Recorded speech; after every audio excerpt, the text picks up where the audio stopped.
Sa Valencia City sa Bukidnon, usa ka pawn shop ang gilungkab.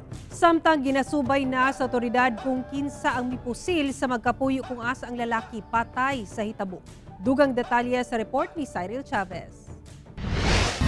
Gilungkab sa mga wa mailing suspitsado kining usa ka pawn shop sa G. Lavinia Avenue sa poblasyon sa Valencia City, Bukidnon, Huwebes sa buntag. Sa pagsuta sa otoridad, nagkadiyang cellphones, relo ug service firearm nga shotgun sa gwardya ang natangag sa mga kawatan. Maayo na lang kay wala niini naablihan ang vault sa mong pawn shop.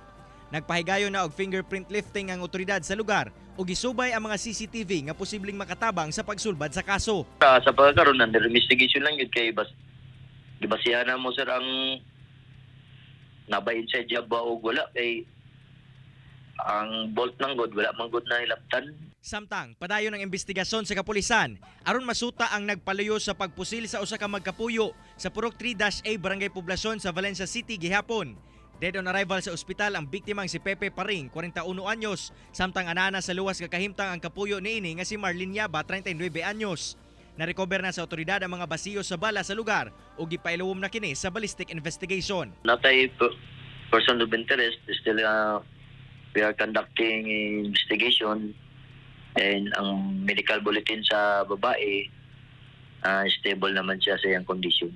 Ako, si Cyril Chavez para sa One Mindanao.